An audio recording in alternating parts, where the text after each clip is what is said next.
tignan nyo yung outfit ni Katoto. Para siyang sundalong nag-awol. Sundalong walang kampo. Meron siyang short na papunta doon. Para hindi na ka na mahirapan bumalik pa. Iba yung amoy niya? Ano amoy niya? Amoy dagta. Taking a ride on the other side. Yeah, what is that called? It's on the flag, right? Oh, this one. He was just out here. Just missed him. Nakakatakot. May isang pumupunta sa akin eh. Ginaganyan ko yung ano ko, daliri. Kala niya babaeng snake, pinupuntahan niya ako.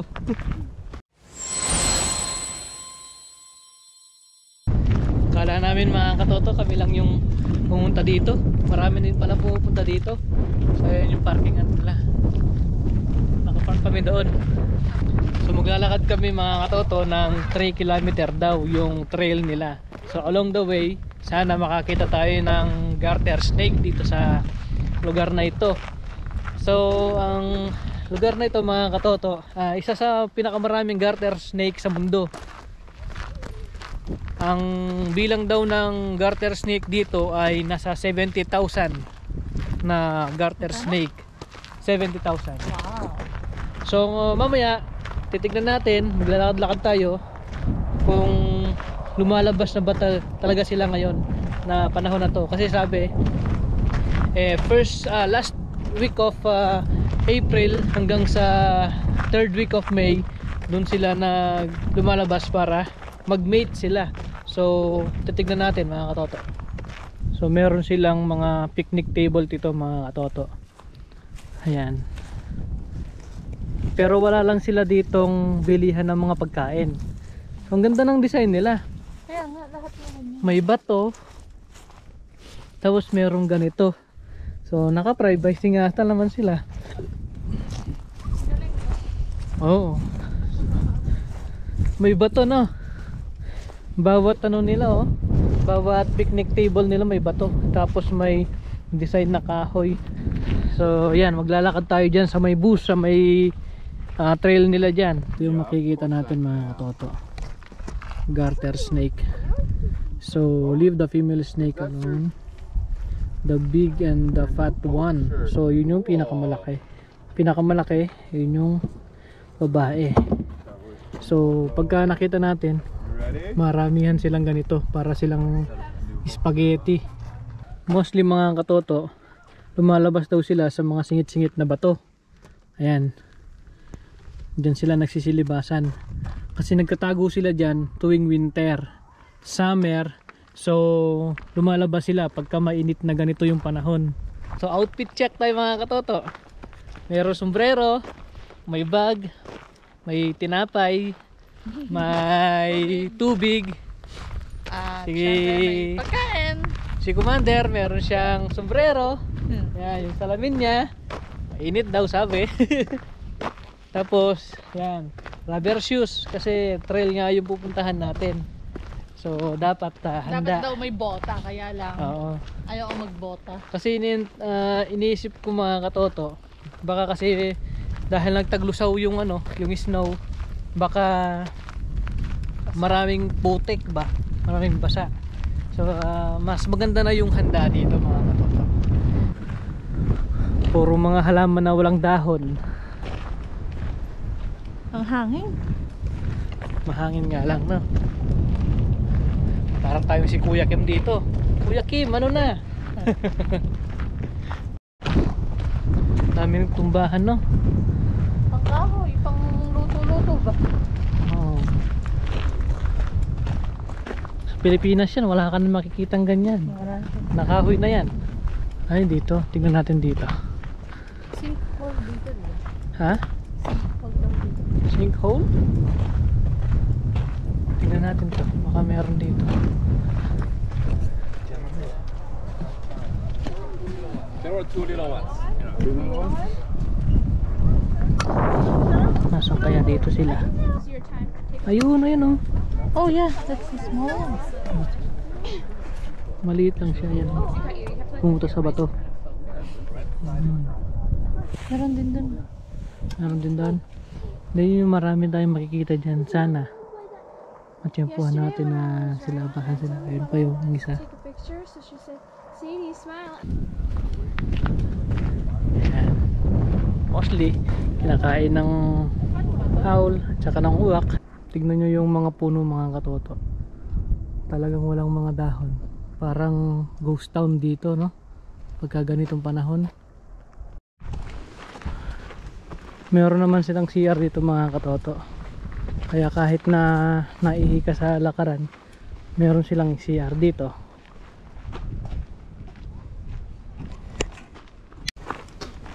Dito, tingnan natin dito kung may makahanap tayo, makikita tayo. So mostly talaga sa mga batuhan sila nakatago, no? Pero wala naman. So yun, meron maliit, no? Tig-isa-isa pa lang muna sila, no? Ayan, doon pa. Isa pa lang. Dalawa na. Ayan, dalawa. Ayan, dalawa. Maliliit sila na. Mapapayat. Sana makakita tayong marami. Marami yan sila, bultuhan sila. Maaga yata tayo nakakapunta dito eh. Ayan, may isa. Hindi ko alam kung nakikita sa camera. Ayun po. Marami din. Pero hindi yun talagang bultuhan sila. So pagka may nakita tayong maraming tao na nakatambay, panigurado maraming mga ahas na sila nakikita doon. Dito kasi pa ilan-ilan lang eh. So dinaanan na nila ito. Ito yung mabilis ang daan. So habang binabaybay itong trail na to, hindi ako makita sa camera kasi against the light. So maitim talaga ako. Ayan, mga katoto, i-enjoy na lang natin yung paglalakbay namin, di ba? At least kasama kami ni Commander. Yun yung mahalaga. Maka-exercise din. Exercise din. Lakad. Kasi maghapon na walang tayo-tayo sa trabaho. So, ito yung magandang exercise. Kasi balak din naman namin na mag-exercise ni Commander pagka ganitong panahon na summer. Jogging, walking. Sana matupad namin at magawa namin ngayong summer na to. Hindi maging busy lagi, di ba? At yung goal na magpapayat. Magpapayat si Commander daw, sabi niya eh. Medyo mabigat-bigat na yung timbang at saka mabigat yung katawan. So kailangan na natin ng galaw-galaw. Sana makakita tayo, mga katoto, para hindi tayo mabutata sa lakad natin ngayon. Eh, nakita ka naman na, dalawang Maliliit lang. Nakita namin, dalawa. Yan, yung nilalakbay namin, mga katoto. Binabaybay namin. palawak. So doon kami nagparking, doon. Ito ang Canada. Yan, ganyan ang Canada. Pagod ka na ba? Yun naman.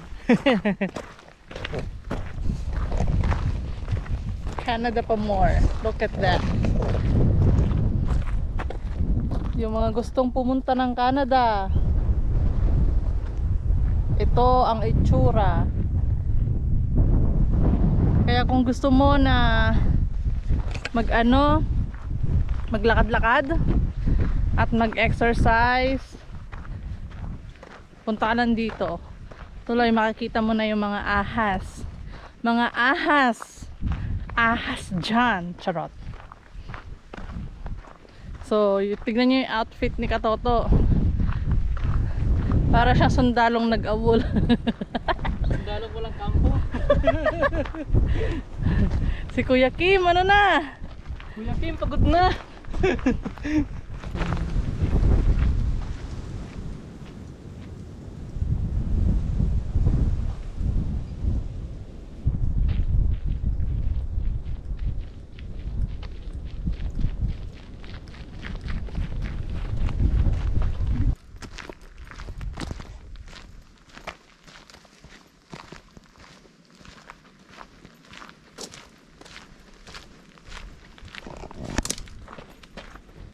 Ano yung napakan ko? Pati na lang nakapantalon ako. Hindi. Talagang trail siya naman. Ano mo? No? Sige lang, ito lang. Nakakaano dito? Nakakatakot pagka wala ang kasama. Wala pa, no? Hindi pa masyadong mainit. Ayan, may mga toilet dito.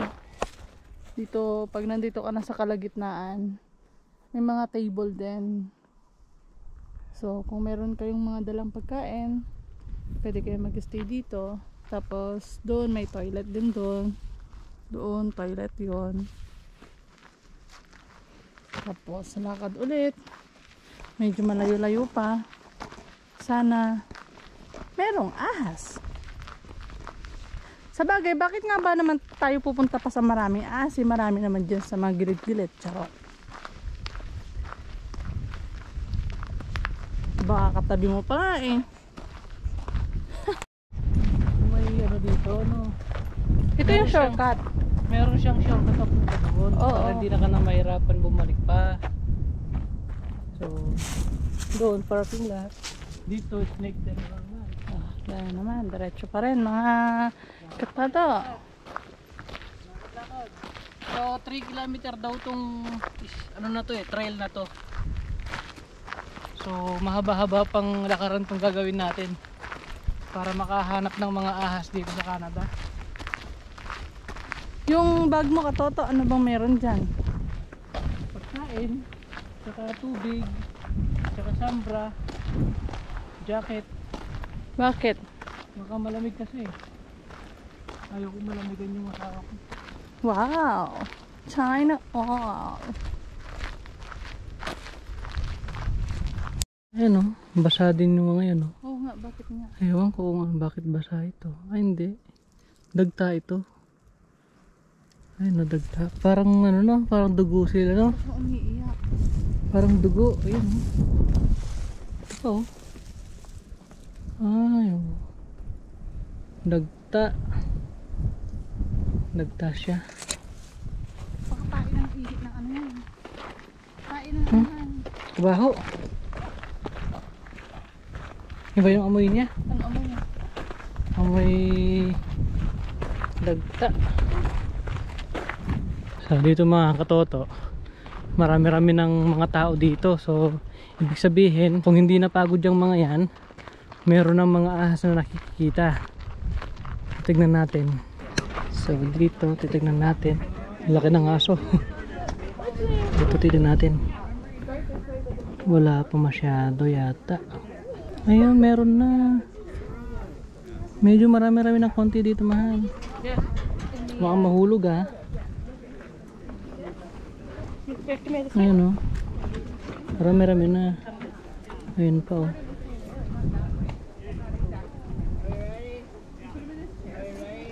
Huwag ka masyadong kumandal dyan sa ano. Baka mabuwal ito. Ayun oh. Marami sila dun oh. Dito. Huwag mo masyadong sandalan to. Ayun oh. Ayun, marami siya. Marami-rami na dito.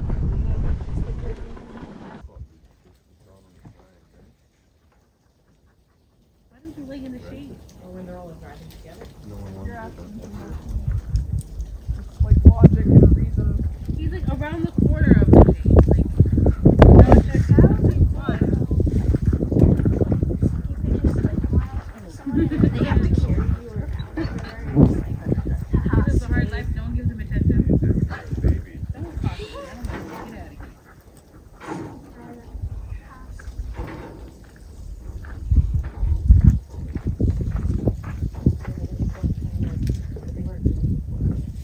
Kaliliit naman yan. Ayun oh, lumabas na yung malaki oh. Asan? Ayun oh. Lumabas yung malaki doon. Yung babae. Ayun oh, laki.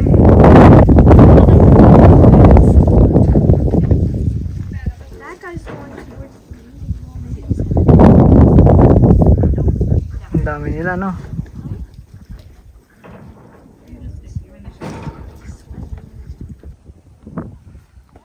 May bakod talaga yan ang mahal. Para din nila makapasok. So nakapalibot siya ng bakod. Pinipreserve talaga nila yung mga ahas dito para hindi sila masaktan. Oh, this one. Inside. He was just out here. Just missed him. Yun yung mga nahahawakan ng mga tao. Yung mga nasa labas. Pero yung mga nasa loob, hindi na. Lalabas pa sila dito. Gusto kong mahawakan eh. Nakakatakot! May isang pumupunta sa akin eh. Ginaganyan ko yung ano ko, daliri. Kala niya babaeng snake, pinupuntahan niya ako. Pero kahit na alam mo na wala silang venom, pagka lumapit sila sa'yo, parang nandun pa rin yung kaba mo pagka ano na. Oo, nakakatakot pa rin. Kasi ahas pa rin yun eh. So, nung ginaganyan ko, kahit na maliit siya at alam kong walang ano, ninervous pa rin ako. May lumapit na babae sa atin, no? Yung babae, malaki siya, medyo mataba. Hindi pa yung pinaka-peak ng mating season nila ngayong araw na to. Kasi, ano yan eh, halos 4 weeks yan. Last week of April hanggang sa 3rd week of May, doon sila lumalabas para mag-mating sila. At least hindi tayo nabutata, nakakita tayo ng garter snake na marami. Kahit nakahawakan na yung Diba? hawakan, natatakot ako. Tambay muna kami dito sa may ano, kainan. Ayan. Dito sa may picnic table. So natatake na kasi si Commander. Gusto na niya mag-CR. Kumuha sila ng Ano na, tawag ng kalikasan. So, yan, inihintay pa yung ano, yung lalabas dun sa may washroom. Tapos sasalisi siya dun. So yun mga katoto, nasa washroom na si Commander. Hintayin ko muna siya dito. Mahirap talaga pagka ganito, yung may trail na ganito. Washroom yung problema. Pag inabutan ka sa daan, yun yung mahirap, di ba? Okay lang na ihi. Kaparty ng ano, pamamasyal, pagtitrail. Success? Putlang-putla na eh. Ang hirap magano kaya, magtimpe. Magtimpe, magpigil. Ay, okay. Ikaw ba naman nakita mo yung ahas eh, di talagang matataik ka talaga eh. Buti na lang may mga convenience na gano'n na washroom, no? Pag tinawag ka na ng kalikasan, yun, iupo mo na doon. Dito kasi hindi ka makatago kasi walang mga dahon yung mga puno. Kung may dahon lang yung mga puno, Mario Joseph, Doon ka na. Pinoy kaya ito. Doon ka na, no? Oo, andyan ako sa gilid. Pwede naman yung ano, yung kahoy na lang. Maya-maya siguro, konti. Maganda mga iinit na yan. tanghali, hapon, Yung mga mainit. around 12 to 3 o'clock. Oo, yung mainit na. Yung mainit na yun eh. At saka ano, siguro mga katapusan talaga ng April, doon magandang pumunta dito. Kasi ngayon parang first day nila, para kumbaga first day nila na lalabas. So hindi pa talaga sila lahat lumabas. Yung mga iba antok pa, nilalamig pa. Lalakad na naman ng 1 kilometro. Nagugutom na din ako. Tapos magbiyahe kami ng 2.5 oras para sa makauwi sa bahay.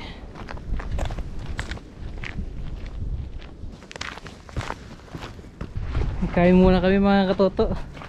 So nakarating din kami dito sa parking lot. Ayan. Kakain muna kami dito. Walang CR dito, no? Ayan. So bawat istasyon may CR. So may tinapay kami mga katoto, yung tira naming muffin. Tapos may grapes din kaming dala. Tapos tubig.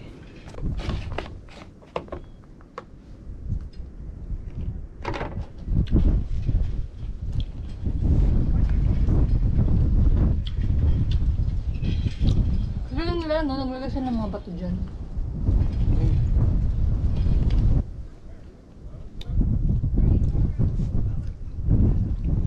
Ito yung unang pasyal namin eh. After ng summer. Ng winter. Nilagay nila dito na para walang makapunta dun sa may parking dun.